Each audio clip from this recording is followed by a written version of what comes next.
Well, I make it exactly 11:30. I'm just waiting for the break in to come down from. Right. Before we go on to that, I'm afraid I have to confess to a sin of omission. Sandra, I don't want to put you on the back foot, but I wonder if you'd be very kind and read the apologies. Hi, Angie. Yes, of course, no problem at all. Let me just scroll back up on my notes. Apologies today from Tim O'Riordan, Katie Owen, Jane Beck, Victoria Egan, Rob Wise, Marie Pierre Ty, Irene Lorenzoni, Tamsin Pope, Richard Leeds, and I think Sophie Day, but I did see her name come up earlier, so she may well be present. So that's it. Thank you. Lovely. Thank you very much. Very welcome to Kelly Fisher. Unfortunately, Gavin Rumby's not well today, so Kelly's on her own. And of course, she is attached to Coastal Partnership East to give us advice on behalf of the Environment Agency. So over to you, Kelly. Thanks very much, Angie. Good morning, everyone. Lovely to be back at North Norfolk Coast Forum. Yeah, unfortunately, my colleague Gavin's not very well today, so he's unable to join us, so it will just be me.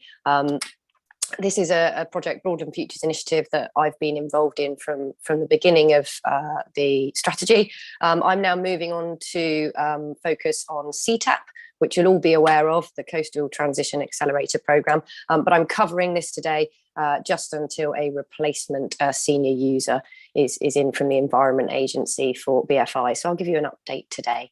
Okay, next slide, please. Thanks very much. So what is the BFI? Now, we've been to North Norfolk Coast Forum to tell you about BFI a few times now, but just a recap for anyone who isn't aware. So the BFI is basically a flood risk management strategy. Strategies help us plan work in a given area. So you can see the size of the area on the left-hand side of your slide there. It's a large area. It previously covers 3 strategies. So the Eccles to Winterton coast, also the passage of water through Great Yarmouth and the Broads. And we recognise that these areas have all interdependencies, and it makes sense to have one strategy. And a strategy really helps us plan work and understand where we're going to invest. We know that estuaries are very sensitive.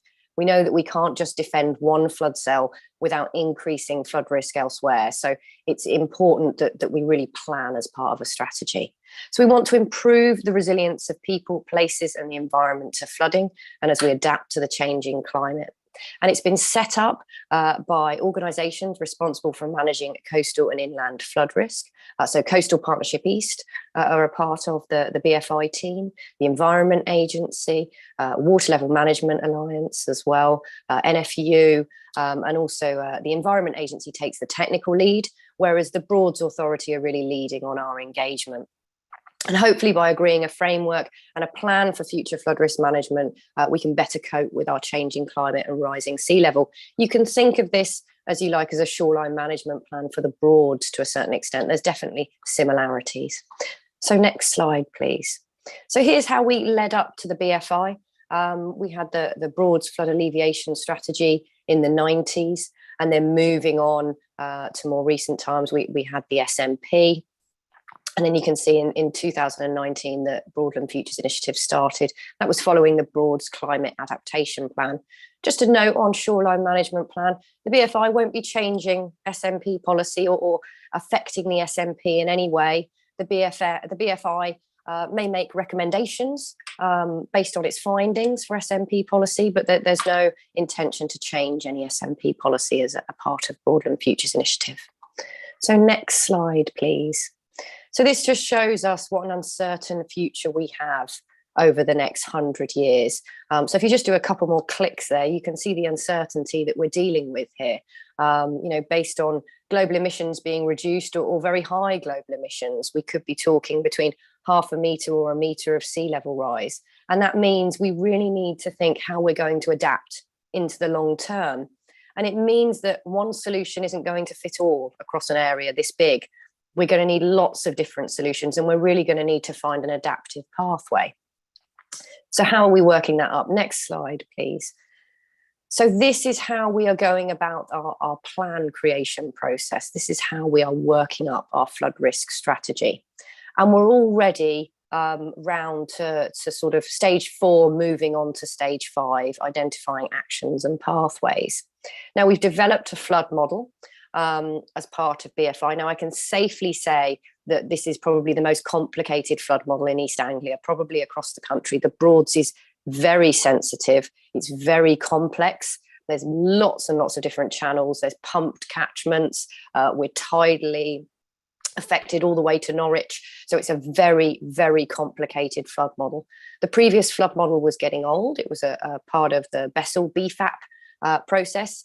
The old model was really set up to help us work out crest heights for flood embankments. So it's really important that we've started that new model, but they do take a very long time. And flood models like that are useful because they help us plan our development into the future. So if we were looking at a certain flood cell, we may say, actually, we think that the right option for that flood cell is to hold the line, if you like, build a flood wall there. We need to make sure that we're not going to increase flood risk to another community elsewhere. So that model helps us plan our interventions to make sure that we're not increasing risk elsewhere and to make sure we're doing the right thing. And then you can see, moving on into the future, what we'll be doing. We'll be appraising our actions and pathways. So we'll be looking at lots of different flood interventions, various different futures, and different adaptive pathways. So at what trigger point are we going to need to undertake certain interventions? Then we're going to be developing the adaptation plan, implementing, reviewing and adjusting. So if we go on to the next slide, please. Now, this really ties in with our governance structure. Now, apologies, you probably can't read the detail of these, but hopefully you've had this slide and you can zoom in if you want to read a little bit more. But our governance structure is working with communities at the sort of base of our pyramid, moving up to our initiative project team, which are our officer level technical experts. And then we've got our elected members forum. So we've got elected members across the whole BFI plan area that have helped work up these plan objectives. So we really want to keep democracy at the heart of decision making with BFI. So these objectives have been built together with our elected members, focusing on those 3 key areas: that places are resilient to flood risk, communities are aware and involved, and the BFI supports sustainable growth as well. So next slide, please. I mentioned appraisal and optimization. You can see at the top there, we're currently working on hydraulic modeling with a range of possible actions and climate scenarios. We need to understand the impact of climate change and management actions on flood risk. If you were to hop onto Google, type in Broadland Futures Initiative, you'll head straight to a dedicated web page on the Broads Authority website, and you can view all the work we've done so far on that as well. You can view loads of different baseline documents looking at climate change and the impact of flood risk management on the Broads. So we need to look at opportunities and impacts on features and objectives. So those are the objectives that I just showed you. And then we need to share and validate that with stakeholders. We were quite badly impacted by COVID-19. When we were really ready to go out and engage with stakeholders, meet people in village halls and on site, COVID-19 happened. So we had to take a lot of our engagement online. And originally we thought that was going to be a negative thing, but I'm sort of pleased to say I think we've reached more people through virtual village hall events, through online exhibitions. I think we've actually engaged with stakeholders a little bit better. Coming up, we have a workshop. It's a bit of a pilot with the Upper Thurn Working Group as well, to undertake some more engagement with stakeholders and help steer the BFI a little bit further. So once we've undertaken that stakeholder engagement, at this point we'll be evaluating, then we'll be comparing our different options and making sure that they're optimised in terms of what is the best flood risk management intervention, and then going back to our stakeholders again to help identify flood risk management pathways and decision points over the next 100 years. So next slide, please. This slide really gives you an idea of the engagement that we've undertaken. As I said, we were impacted by COVID-19. We had to take a lot online. That image in the middle that shows you a sort of virtual exhibition was really successful, actually. We had a large, much greater number of people through that virtual door than if we'd been sat in a village hall in the evening, I'm pleased to say. But you can see we have met people in person. We've got the Upper Thurn Working Group coming up. We've also got an exhibition there at the Broads Museum as well. We've produced a number of informative videos. We realised that flood modelling and dredging were two key areas where communities wanted to know more. What is flood modelling? Why do you need to do it? Why does it take so long? Why can't we just dredge? Those kind of things. And those videos have been successful. We've also produced some story maps as well, that sort of GIS version, stories that you can scroll through to help really get more of a geographic feel for the area too. And then we've met people on site as well to give presentations in person when we can, when restrictions have allowed. So next slide, please. What does success look like? What's our goal? So we hope that the agreed framework for future flood risk management really copes with our changing climate and rising sea level. We know we can't always build ourselves out of risk, so we need to have the right interventions in the right places. So that framework is going to describe the management intent and long-term strategy for the area. And that means that individual projects, not just Environment Agency projects, perhaps it's the IDB, perhaps it's Coastal Partnership East, those projects can be undertaken in accordance with an agreed plan. So our local authorities have signed up to that plan, all our partners have, and it's been signed off and adopted by the RFCC, the Regional Flood and Coastal Committee as well. So next slide, please. That's it from me. I'm happy to take any questions on the BFI that anyone may have. Kelly, thank you very much indeed. Now I'm just going to check and see. I can't see any hands at the moment, but I can't stress enough, I was at an IDB meeting yesterday, and I think Robin Buxton, the chair of the Broads IDB, is on the call. We are so aware of sea level rise and how much more salination we are getting within the Broads area. I mean, it was up as far as Potter Heigham, and very much the Thurn Working Group is looking at that, I know, very closely. Any more questions? Looks like Councillor Eric Vardy has his hand raised, Angie. Oops, I missed you, Eric. Okay. Yes, don't worry. It's the story of my life, Chair. Yeah, thank you. Thank you, Kelly. That was a very interesting presentation there, and brought, I'm sure, members here at the forum up to speed on where we are with the BFI. It's very challenging, that's for sure. All the work that's being carried out on this coastal work here is extremely challenging. And there's a myriad of obstacles and issues that need to be overcome. But I think that actually people should be reassured that work is being carried out, that we are doing something about it, and that it's not in the background. These are unique waters, the Broads are, and we cherish them. And I think that, as I say, it's sorry, I seem to have gone off.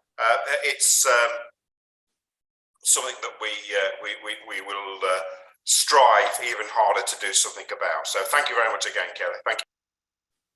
Thank you. And thank you for your support as a member of the Regional Flood and Coastal Committee, Eric. We couldn't do without you. I'm also chair of BFI. Thank you. Okay. Right. In that case, as there's definitely no more hands up, I'm going to pass to Brian, who is going to give us an update on Cromer Munsey scheme and the general coastal maintenance, which goes on time and time again. Over to you, Brian. Yeah, good morning, everyone. Kelly, thank you for that great presentation. Tom, would you put the scheme up for me, or somebody? Thank you, dear boy. I'm going to try and rush through these. It's all sort of standard stuff. I think most of you are aware that we are progressing two capital schemes, one for Cromer, which will be the stage 2 for Cromer, and one for Munsey.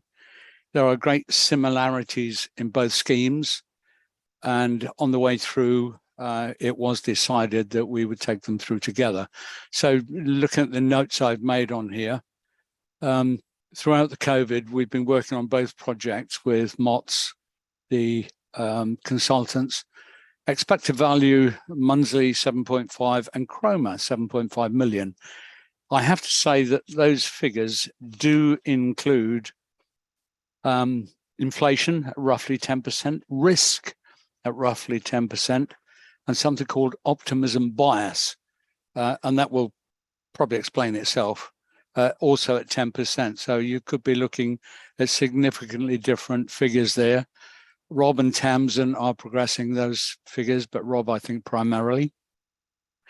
We're still looking at trying to increase the sums involved to get the maximum financial benefit and coverage of both projects. At the moment, the last discussions we've had, possible start date, spring 23, expected duration, 18 months, which will depend very much on the reactions we get from councils, the public, and liaison groups. Possible seasonal working. Once again, we await the draft programme for Balfours, but most likely specialist working throughout, with the exception of Carnival Week at Cromer. And I use that term specialist. In fact, most coast protection works nowadays is specialist work, but we're looking at working with hardwoods, which there's not very much experience out there. We're looking at steel sheet piling, and we're looking at rock. Those are all specialist type works. On the way through, we considered that these would be combined schemes. It makes good common sense to put the skill for both the design and for the works to similar consultant stroke contractors. So works, especially specialist works, progressed on both sites and when the works are going ahead as well. Consultant designers we appointed are Mott MacDonald, both schemes. We've also now taken on contractor Balfour Beatty. They've been appointed as SCAPE framework contractor for the pre-construction phase of both schemes, and most likely for the delivery. The summary of these works: groin refurbishment and rebuild when necessary. I have to say the refurbishment work is quite difficult. You have to make quite subjective judgments sometimes about which piece of timber and where. Beacons, you will all recall the old beacons. The old style beacon have served their lives very well. We want to come on to a new, the beacon, by the way, is that long stand at the end of a groin that sticks up in the air with a mast on the top of it, a beacon on the top of it. Those are required by Trinity House, although the beacons and their location are our decision. If we wish to remove them, we can. Of course, we would have to risk assess that, and we would have to talk with the Fishing Fraternity, RNLI, and local users, but that's a reality. Seawall apron refurbishment works, both sites. New apron works, promenade, both sites. Rock bund, toe protection at both sites. This is the new kid on the block. We've had rock in Munsley, we have it at Overstrand, we have it at Sheringham. It's proven itself. It works so well. Essentially, the rock takes the strength out of the wave. The wave loses energy as it goes through the gaps in the rocks, basically. It's normally built, a rock bund, with something like a 30% void ratio. So when a wave hits the rock and all the force of that wave, it loses energy running through all the gaps. That's a very simplistic way of stating it. New accesses for both sites, that's from promenade to beach and also entering the beach. Cliff toe protection works, that's grasscrete. For those of you who don't know the phrase, they're actually pieces of concrete with holes in. If you can picture something about 300 millimeters square and maybe 100 millimeters deep with a hole in the middle of it. And they are in big panels, and they are laid usually on the toe of a cliff at an angle to protect the toe. If you recall, in 2013, the toes of many slopes were cut out. We had some grasscrete both at Cart Gap and some at Sheringham on lower cliffs, and they were significantly better. They didn't get cut out. They protected the toe of the cliff very well. So we intend to use those both in Cromer and in Munsley. There will, of course, be further consultation with elected members, liaisons groups, local councils as the schemes are further developed. I'll keep moving on, and I'll take questions right at the end of the day. So that's the first bit. Can we move on? Thank you. Right, what you're going to see now, I hope, having invested millions of pounds in major coast protection works over many years, from Weybourne to Cart Gap, which is our area, makes economic sense to maintain those structures to an appropriate standard. When we talk about design lives, they would normally be 50, 60, 40, whatever years. For instance, timber groins at Sheringham would have a life of maybe 40 years. If we can then extend that life, it's a gain for all of us. And the same with revetments. Timber revetments originally had a life of 15 years. The first ones went in 1959 in Haysborough. Many were done after that from the 70s onwards. And we've extended the working life of those for many, many years. And that's a major part of what we do. Working in this public environment requires us all to maintain the very highest standards of health and safety. Public access to all beaches in all locations, absolute requirement. For us, it's a sound knowledge and good understanding of the conditions which govern where we work. So high pressure, low pressure, seasonal tide, wind, flood, all of it, we have to take that into account, and it's a learning curve. So what I'm going to do now is whip through a load of photographs and just show you the type of work and the salient features of the works we've been doing for the last few months. Sheringham, I think the one thing we've learned about Sheringham, we did this scheme in '98, is that had we have thought it through slightly better, we would not have put those steps facing due north, because they come under so much turmoil from the sea. Big flints thrown at the steps have cut them out so severely. We've been working on them, and we're now developing a small scheme at Sheringham to look to renew that particular set of steps. But facing due north has cut the concrete to ribbons. And those flints are actually harder than the concrete. They're harder than the granite. They are really, really hard work. But we managed to keep them open, and we keep doing the works on them. But we're looking to put a small scheme there in the not too distant future. Next one, please, Tom. This was interesting. I learnt about the flood tide and groin gates, believe it or not, from a dustman who was working for Sheringham Town Council, who was informed in the winter by the Town Council and the fishing fraternity to open gates on a westerly swell. The very top picture, left-hand side, you can just about make it out. As the tide crosses the groin, you can see the ruffle in the water on what would appear to be the right-hand side of the groin. So if you can picture the whole of the North Sea as you're looking at it is moving from left to right. That's the flood tide. And it goes for 6 hours from slack water up to high water, back to slack water. So that tide is carrying sediment with it. If you put a wave condition with that, then it will take bigger flint with it as well. So it's all moving from one side to the other. So the idea of the groin gates, and there's a photograph of one there, is you open them when you want sediment to go through, and you close them when you don't. So for Sheringham to survive, we needed the flint that was under the golf links and going all the way to Weybourne to come into the centre of Sheringham.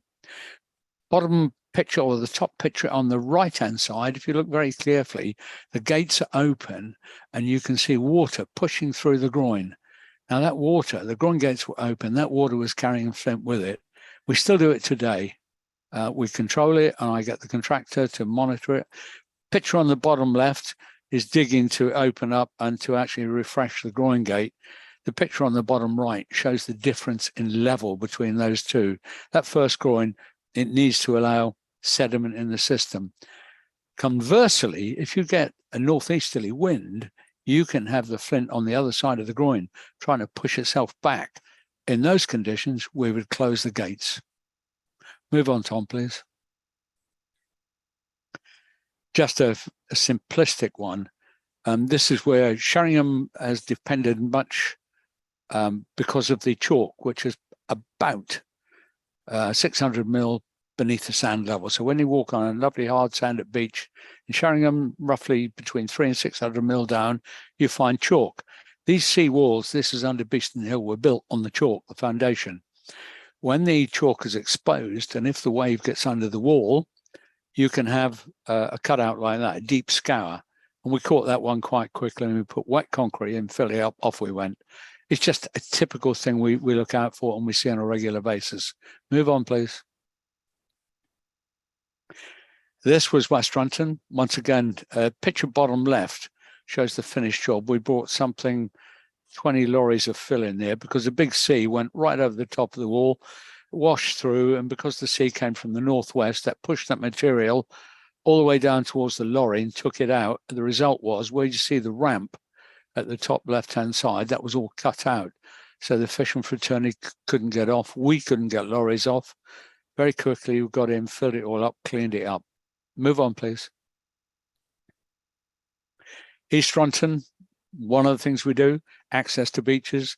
You can see top left-hand side, although it looks nice and clean there, on a summer's day, that concrete apron there is filled with sand and becomes very dangerous.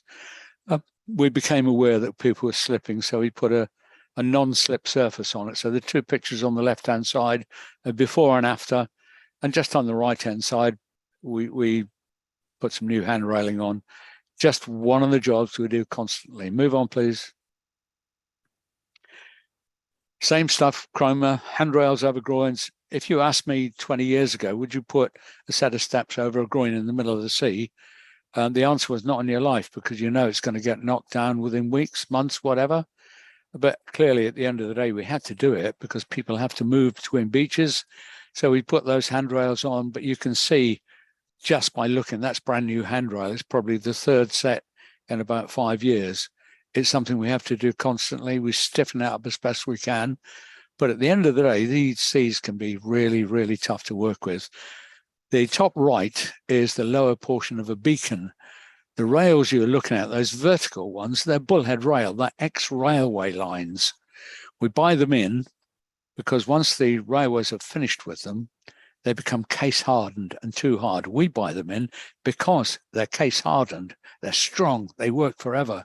But look what the sea will do. It bent that one to smithereens. The bottom picture, bottom right, is it all straightened up and all pulled in.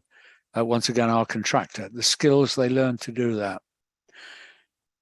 Bottom left, a chroma groin, and taken from the inshore end of the groin. The force on the groin, astronomical. You can just see one of the, what's called a drag line timber. You see the end of it, the horizontal timber that goes through the groin, and you can see the end poking through. That's a long timber that goes right under that shingle and is supported at the far end to give strength to the groin. And what we've done since I took that groin, we've added some more timbers to it, strengthened it up. The next picture, typical handrail failure. The picture after that we talked about last time. You can see, just about see the reinforcement poking through the concrete because the flints, and some of the flints you see on the beach there, have taken the concrete away.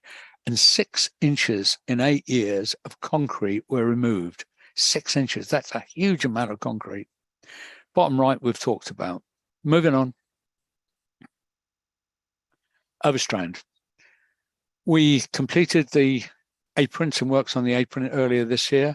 Next year, we hope to do a similar job, but going over the edge of the apron down the front. The bottom picture, bottom left, is a small wall we completed as well. Working at the top 2 pictures right hand after the storm, I think 2020, the beach huts were pretty well annihilated. And because we had a contractor working there, we negotiated some special rates with him so he could do that work and put all these right with our estates. The reason we were able to do that is when you do coast protection works, you always have dry works and wet works. If your works are all on the groin at the lower end, that means a contractor can only work every second week. He's lost half a day, half the time. It's inefficient working and expensive. If you can incorporate some dry inshore works in any scheme, it's a winner because the contractor can then do the dry works when the tide is in, drop his labour onto the wet works when the tide is out. So we negotiated with McKinnon Construction, got a good deal. He managed to straighten that all out for the Estates Department. The bottom 3 pictures, various sets of steps. Once again, keep them good, keep the public, and maintain your access. Move on, please. Oh, beg pardon, drop my mic. Oh, this is fascinating. 2 years ago, we had the first groin I've ever seen. We had the groin seaward end. It lifted. You can see it in there. If you look at where the beacon is at the end of the groin and follow that one down, you can see I'll put a line there that says original groin level. If you took the top of that timber pile and ran it to the other line slightly inshore, you would see there would have been a fall. But the groin lifted. I'd never seen this in my life.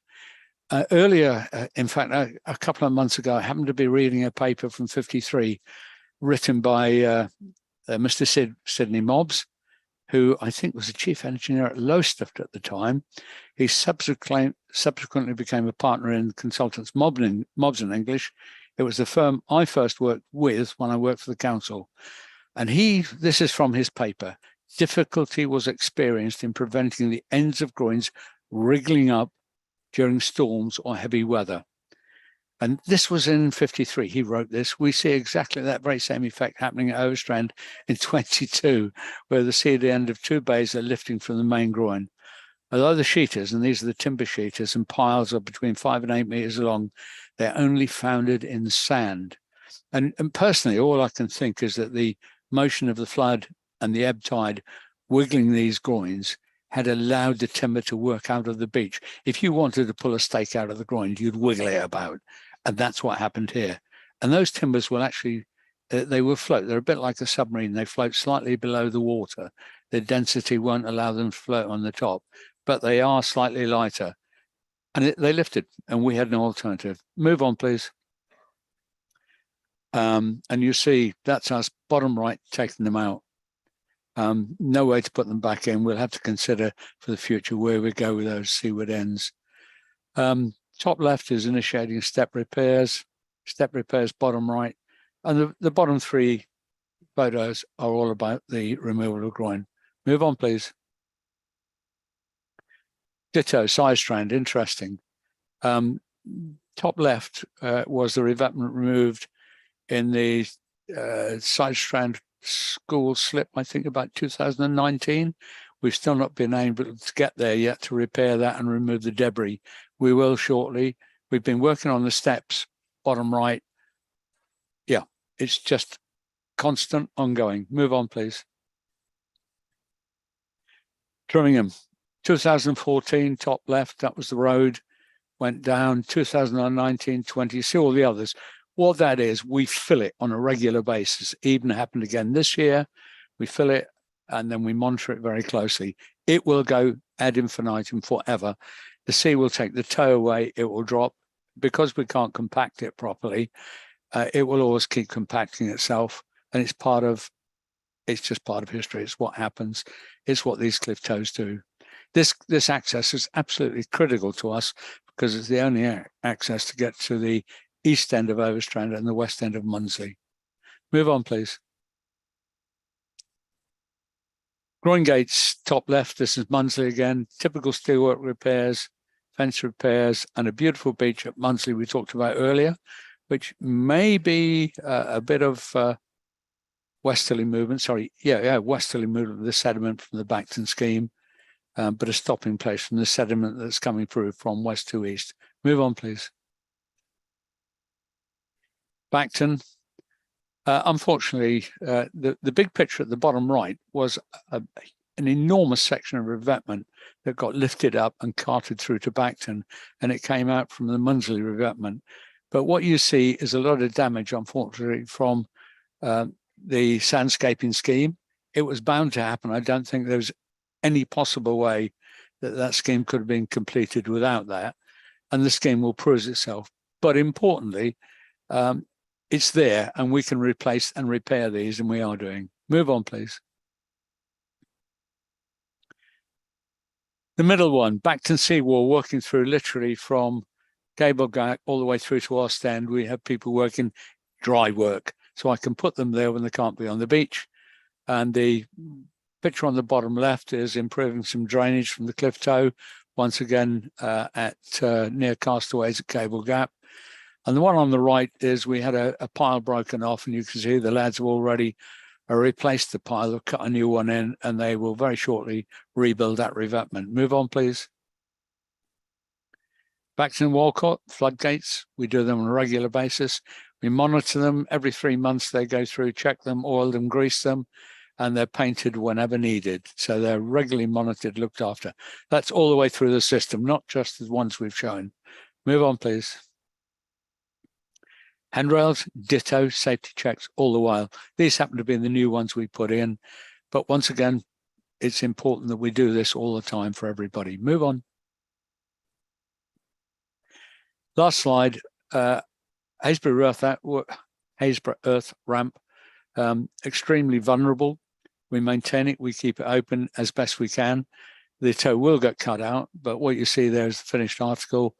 That was taken, the one on the right-hand side, although it was taken in May, it looks much the same now, slightly more scoured, but it worked. I think that's me done. Thanks, Tom. Happy to take any questions. Brian, that's fascinating, and I think it helps all of us that have an interest in the coast, because we're always getting complaints, as you very well know, about Sure, I get it. what, you know, in the grand scheme of things, when you compare it to something like BFI or sandscaping, but to the public, the fact that they can access the beach through safe handrails, etc., has to be great. And at the end of the day, you know, tourism on North Norfolk coast is probably the biggest economic driver. And if we haven't got a beach and we haven't got a proper coast, we wouldn't have any tourists. Now, I've got a question from Liz in respect of her Sheringham beacons. I thought we'd solved that, but perhaps you can comment, Brian. What's the question? Where's she put it? Can I say it, Angie? I've got it now. Have any decisions been made on the damaged beacons at Sheringham for refurbishment or removal? Have any decisions been made for refurbishment? I thought we'd solved all this in a long email I sent to you both, and I'm happy to talk to Councillor Withington afterwards. Okay, that's really helpful. Thank you. Now I'm just going to check and see if anybody else has got their hand up.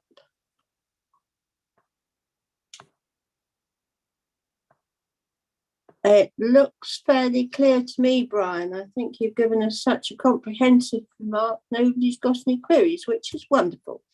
Thank you very much indeed. Thanks, Angie.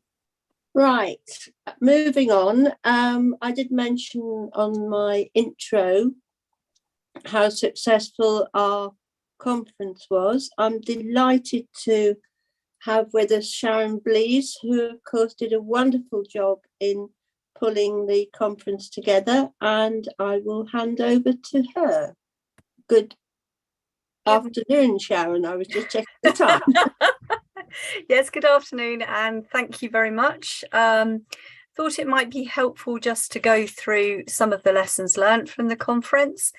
But I'd like to start with the amount of people that attended, because we were quite staggered by this. So the final numbers were 377 people. So we had 141 in attendance, and then the remainder accessed it online. But that isn't our final number, because the content is recorded and because schools are able to access the pre-recorded school stage. We will have ongoing attendance with this conference, as we had last year with the online event, probably 3 months after the conference is actually hosted. So it's helpful to have that online presence, and we will continue to do that.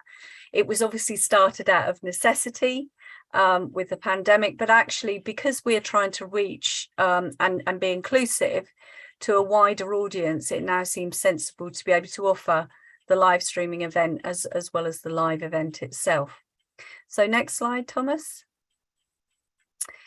So this just tells you a little bit about our audience, and the main attendance. Obviously, in person, we took this from an in-person perspective. We've now increased the amount of feedback from the people that were online and booked in. So we know our online attendance was actually, in fact, greater. So these are done in percentages, by the way. One of the things which we're always really pleased to see is to see the 18 to 25 audience. So these stats don't include the schools on online attendance. We know we had 4 schools with a minimum of 15 students per school for the under 18s, but we're actually seeing 2% of our audience between 18 to 25, which is really good. And then, you know, again, we're seeing more people 26 to 40 as well. The invitations, in terms of how people heard about it, the in-person invitations have again gone far better than either word of mouth or social media. So I'm not sure if Sandra is on this call, but I just want to thank Sandra and Thomas Walker, who were really helpful in getting out the invitations as we progressed with the conference program, etc. It really does make a difference, as you can see there. And we're getting some revisiting of the virtual events too. And we've got a reasonably comprehensive audience. The organisations, some of those were in actual fact people like, for example, the Oldham Estuary Trust, who didn't consider themselves to be a community member or a community representative, but actually considered themselves an organisation. So we've probably got more community representation there than we probably think. Next slide, please, Thomas. So what shapes our conferences and what has shaped our conferences since 2012, when we started off and we were entirely funded through the public sector, and we only had 70 delegates and no exhibition. But we've always taken the feedback that we've got to help us to shape the next event. So we look at people's feelings around our speakers, what they enjoyed, what they didn't. Angie will be very pleased to hear that we had a lot of nice comments about the opening speeches, because I think there is that setting the scene, and I think that seems to be quite important to people, because that's been consistent throughout the conferences. People like to see the chairs of the forums actually opening the conference and taking part. Unsurprisingly, Tony Juniper was extremely popular, as was Michael Coppleston of the RSPB. Where we got the worst feedback was around the more technical presentations. So I think we need to balance that next year. And I think we had some reflections about Peter Oldham MP's presentation, but I think one has to be balanced about this, and that may be because of the political unrest at the time and different political opinions as to whether an MP was really going to be particularly popular as a speaker. So it's kind of maintaining that balance when we look at our speakers. So next slide, please. So we did have a very small exhibition this time because the venue was rather cramped, and there was a bit of an online exhibition, but we know from these comments that what we need to do is get better at promoting the online exhibition. And we had a lot of comments about that venue being quite cramped. And I'll talk a little bit more about how we're going to manage that in the future.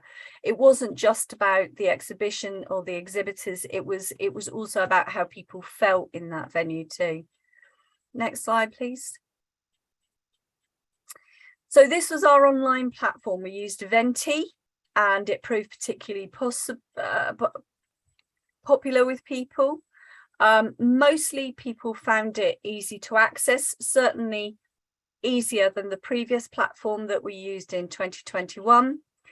We know that there's some simplification that needs that needs doing with that. Some of the buffering issues we can't manage because, of course, it can be somebody's own IT rather than their own connection rather than our connection. But we know that there's a bit of simplification that needs to be done, and we can use Eventi to help us work through that for next year's event. So next slide, please. So in terms of the conference experience, we wanted to get, particularly not so much for the in-person, because that's easier to manage on the day, you can see people, but those that were asking questions online. And one of the things that we didn't realize is that when you are asking a question online, you can't necessarily see everybody else's question, you can only see your own. So it then looks like it looks like it's just your question that's there. So you might get frustrated if your question isn't taken or answered. The long and the short of it is we were having hundreds of questions per subject, and we were having to monitor those and balance those with the audience too. Slido didn't prove hugely popular with some people in terms of being able to access it. So we know that we need to be better at that in terms of providing QR codes in advance. Next slide, Thomas. But in the main, we had lots of really, really incredibly positive comments. Lots of people enjoyed the film clips that were in between the presentations. Certainly, I would thank Brian Farrow, who was on the call, who was wonderful in giving us his memories of 1953 and also 2013. So that was a particularly popular slide, a clip that we showed. So those clips are all coming together as a film to commemorate 1953 and to raise awareness of 2013 again. They will hopefully be shown in independent cinemas up and down the Norfolk and Suffolk coast. We're working on that just now. But speakers, people were very complimentary about the speakers, but also about the event itself. So that's really good news, and we're very pleased about that. Next slide, please. Right, so breaks.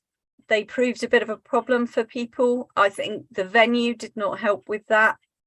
The breaks needed to be a bit longer, and we needed an afternoon break. So we've learnt those lessons. We will shape the programme and also continue to look and make sure that the venue is appropriate and people can actually get to teas and coffees. It's important. And I had some comments about no biscuits in the morning. And I know that you need to provide sugar in the morning. I wasn't aware there was no biscuits, but there will be next year. So next slide, please. Travel is important. It's important. We're talking about the coast. We're talking about climate change and sustainability. We need to make sure that that travel is made as easy as possible. So people were in the main very happy with the fact that we provided a shuttle bus from the station so that they could travel sustainably. There were a good few people who car shared. Again, the venue, it was very cramped, and the catering area wasn't really fit for purpose with that many people in there. But and there were sort of a bit too warm. There was no opportunities for fresh air, etc., or limited. So, and parking was also an issue. So we know that that's a difficulty with the venue and travel, and we will learn from that for next year. Next slide, please. I won't dwell on this, but this is, again, for us in terms of learning, it's about making sure that the joining instructions and the booking instructions are a lot clearer than they were, and meet people's needs. Next slide, please. So it was good to just get some consistent comments from people to help us to shape the next event. in terms of what was missing. The afternoon break seems to be the most critical thing, which I completely understand and get. Most people don't want us to leave anything out. They were very comfortable with what we provided, but it seemed to be focused on the technical speeches more than anything else, you know, not to be too heavy on technical detail. Next slide, please. And this is the most critical slide for us. This is the thing that people want to see. So we've got climate and coastline. So under that, it was more about perhaps Bennett-Ness, emergency evacuation plans, coastal environmental dimension to coastal management. You can see, I'm not going to go through each one, but you can see there that it enables us to get a really good view for our next conference about how we might shape it and the sort of things that our delegates really would like to see. It's interesting that actually people are missing having the students present. It was very difficult to do that this year. In previous years in face-to-face conferences, we've had around 50 students in attendance, and bringing that young vibrancy to the event seems to be very, very popular, and we will be taking that forward to next year. Next slide, Thomas. I think that might be right. So just at a glance, it's just to give you an idea that in actual fact, about 75% of people were happy with the conference. I'm an ex-salesperson, so therefore 75% for me is never good enough unless it's much, much higher from that. I'm never satisfied. But there again, we've got work to do. We know what that work is and we know how we can make it better. I think that's the last slide, isn't it? Yeah. Okay. So it's with the help of the coastal forums that we do that. Having spoken to Angie and to Councillor David Ritchie, who is chair of the Suffolk Coast Forum, we've been asked over the last 2 years by the RFCC whether we would consider extending this conference to include 3 counties. We have now agreed to do that in partnership with the RFCC, and Essex County Council and Essex Coast Forum have agreed to do that in principle too. They are very excited about that. So we know that next year will be the first East Anglian Coastal Conference, which is really extremely exciting. Really, really very pleased to be able to offer that in the Year of the Coast, which is something we will celebrate as part of that conference. We know we need a larger venue. They are very difficult to come by with the right technical support. So the likelihood is we will return to Worsted Park because it sits perfectly for travel, for the size of the venue, and will enable us to return to doing breakout sessions and having those live streamed as well as live streaming the conference itself. I've had one request for speakers already. The Anglian Coastal Monitoring Group said that they would like to come and talk about their work. I think it's probably a good thing. We haven't had them for a number of years, but we're very, very, very pleased to hear from the coastal forums for any suggestions for speakers that you would like to put forward. We've had our week or so's break between the finish of the last conference and thinking about next year. So please don't wait to come forward with any suggestions. We would be delighted to hear them at any time. I'll probably start putting the programme together around about February next year. So do come forward, and hopefully that gives you a helpful overview for the conference that the forum were very much part of. Thank you very much indeed for that, Sharon. And I'm going to put my hands up here because it was the first ever Norfolk and Suffolk Coastal Conference, Coast and Estuaries Conference. Apologies, I keep forgetting the estuaries. So I did put my foot down with a very firm hand and said it had to be somewhere in the middle. Well, Lowestoft is nearly in the middle. It's virtually on the Norfolk border. But so my fault. But I think obviously and I'm delighted to hear that we're moving towards the East Anglian Coastal Conference. Wow, haven't we grown in 10 years? So that I think probably worsted is going to be the answer. And of course, obviously, it is fairly easily accessible by the train from those of us that come down and want to be there in person. And I have to say a big thank you to Sharon. I think it was fantastic.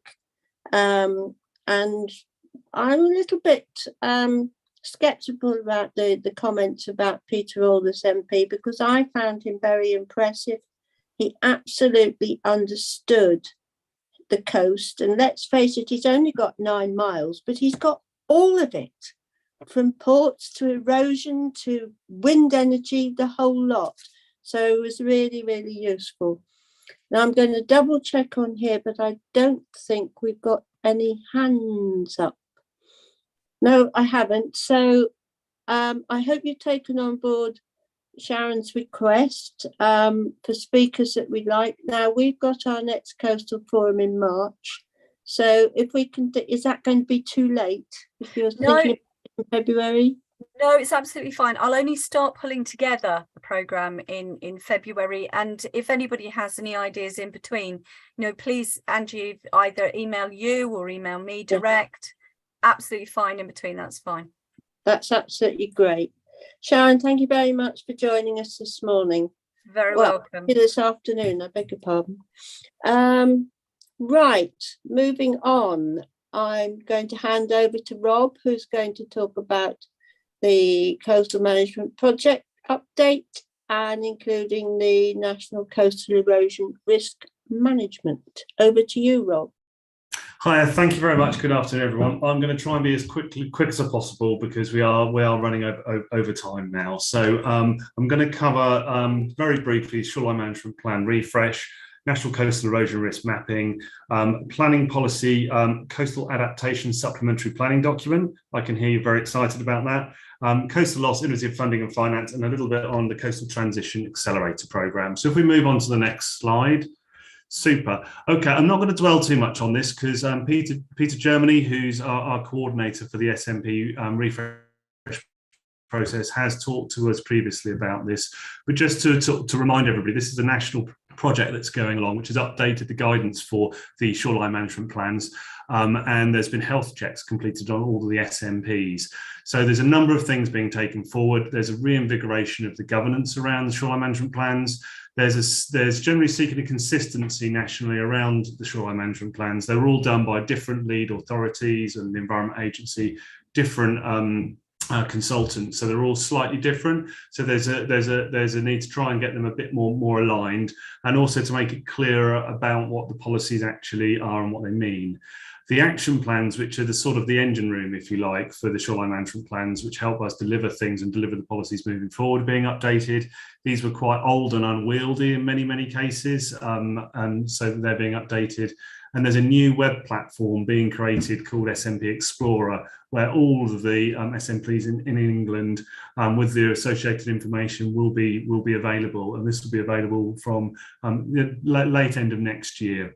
So the next steps moving forward, what we're doing, what Peter's doing at the moment, is provide information for to the national team for the SMP Explorer. We're continuing to focus on the governance of our SMPs. So, for example, SMP6, we've reinvigorated this sort of statutory stakeholders group, but we're looking at how elected members are involved as well. And we're having discussions with the Norfolk Strategic Flood Alliance coastal members group around that at the moment. So, and we're also finalising the action plans. Once we've done that, we'll be able to then pick off those action plans or those activities to see how we're actually going to deliver those and what we're doing to deliver the actions which are going to be necessary. So if we go to the next slide. So linking very much a sister project to this is another national project called the National Coastal Erosion Risk Mapping Project. So this was done a number of years ago, and the picture on the left of the screen is showing sort of what you can see online at the moment. So this is just a snapshot, and it shows what the policies are on the coast. But it doesn't show the actual erosion risk maps. What it does show is sort of rates of erosion under different scenarios. So that's what's available at the moment, but that was done a few years ago. So in the national project, they're looking at updating the way the assessment that's done around risk mapping and sort of building on the existing tools to include things like more up-to-date monitoring data and also climate change information to make sure it's as robust as possible.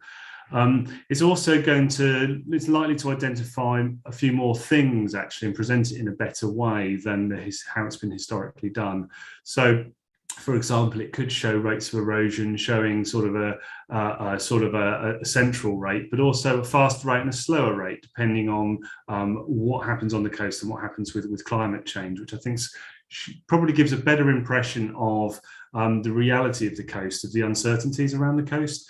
It's also looking at providing more information around other things like where mean high water might be and things like that in the future. So there's an intention that hopefully this will be incorporated into the Shoreline Management Plan Explorer website as well, which will be a bit more of a one-stop shop to get lots of coastal management information.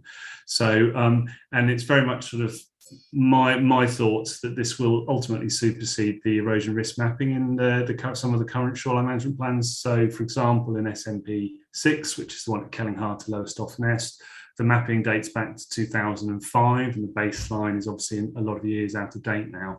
So it would be hoped that this will be able to update that. So the next steps for this one is around collecting data, which will be hopefully beginning sort of later this year, beginning of next year from the local authorities. And it's expected to be completed towards the end of next year. So this is a really important piece of work, because coastal erosion risk mapping, it very much does underpin what we do, and it does underpin not only the decisions around coast protection, but it helps inform what's needed for coastal adaptation. It informs planning policies, but it also informs everyday people, people making decisions about things on the coast. Should I buy this home, for example, and things like that. It's a really important piece of work.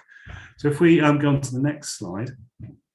So this is a piece of work which has been a great piece of collaboration going on between East Suffolk, Great Yarmouth, North Norfolk, and also the Broads Authority, who have a planning team as well.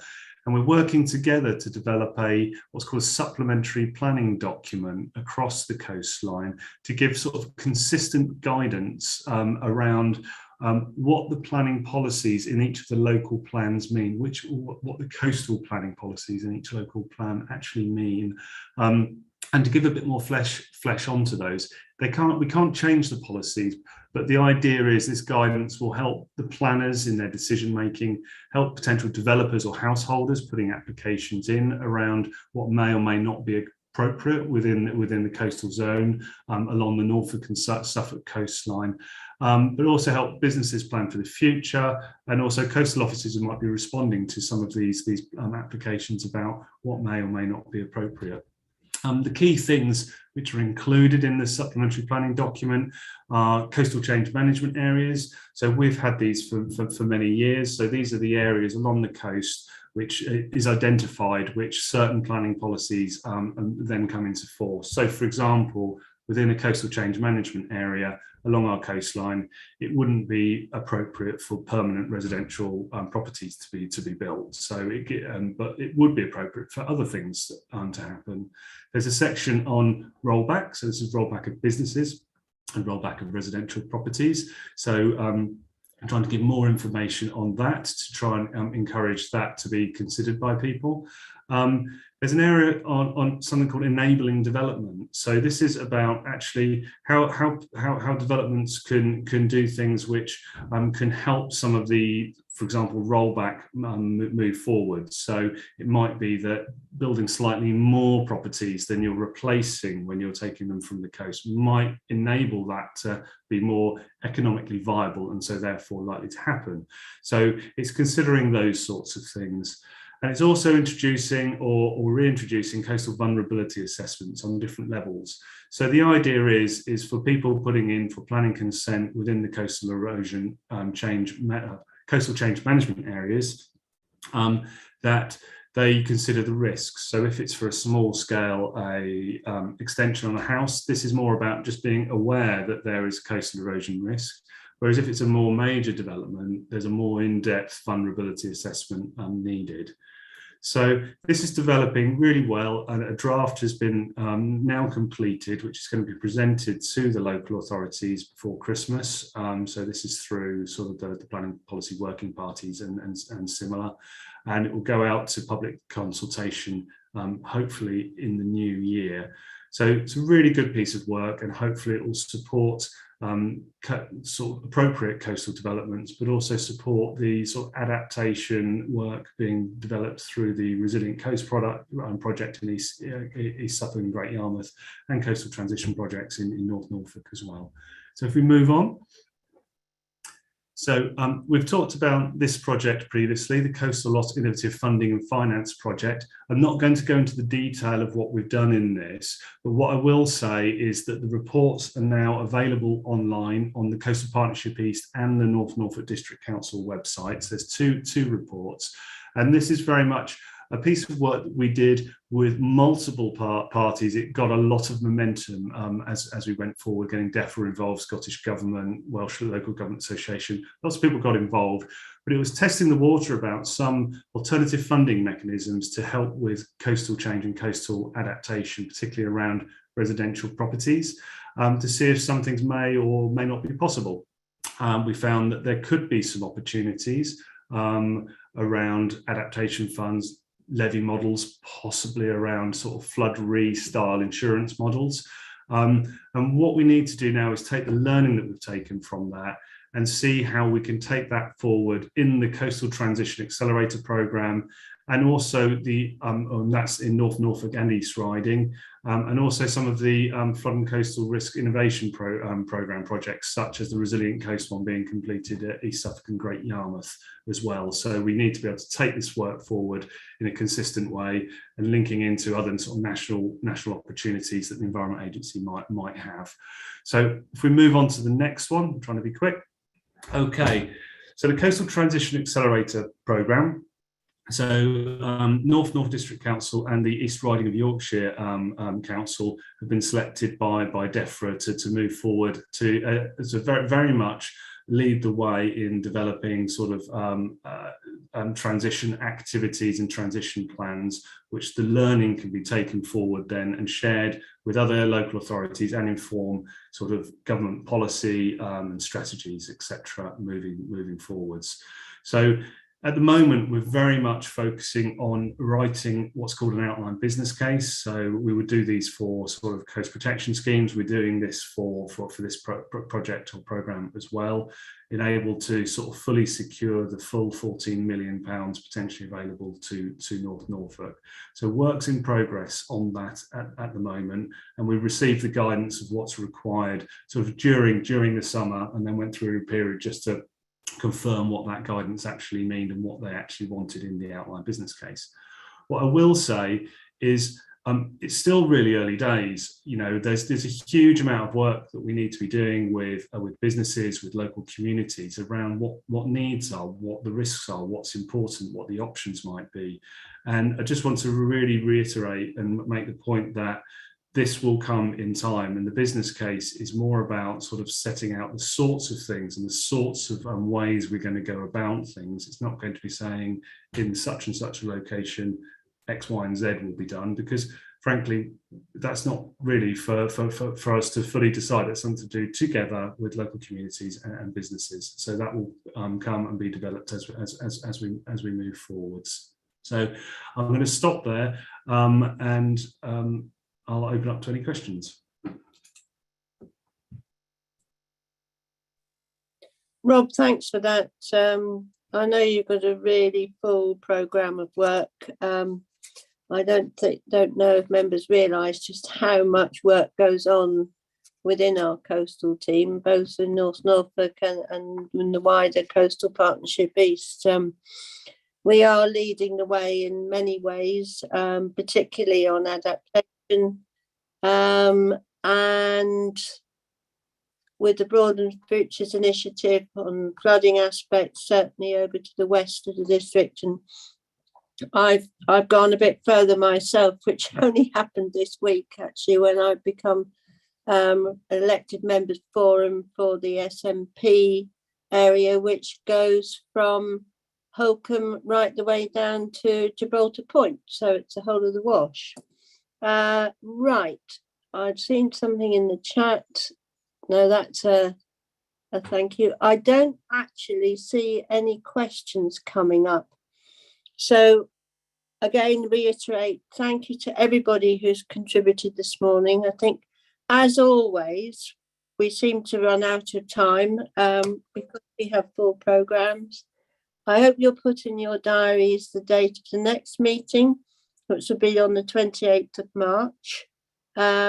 I'm not yet sure whether that will be virtual or in person or a bit of both, perhaps. We will see. So please put that in your diaries, and I hope you will join us in March. And I don't have any other business. Just a reminder, if there are any future agenda items, if you can either email them to me or to one of the team. Councillor Whittington said virtual's much appreciated. Maybe we can do a hybrid. We'll see where we go from there. It's quite a long way ahead. One of the things I didn't mention, of course, was at the last meeting, we actually finished, and then in the afternoon we all went and had a site visit to Munster, which was great. And thank you to everybody who enjoyed and joined us in on that one. I have no other business. I can't see anybody with any hands up. So all I have to do is say thank you to you all for coming. Thank you to everybody who gave us such fascinating presentations. I'm not going to mention the C word because I'm sure I will see you long before then. Just say good afternoon and enjoy the rest of your day. Oh, hang on, something's come up. It's only in the chat now. That's much appreciated for all your thanks and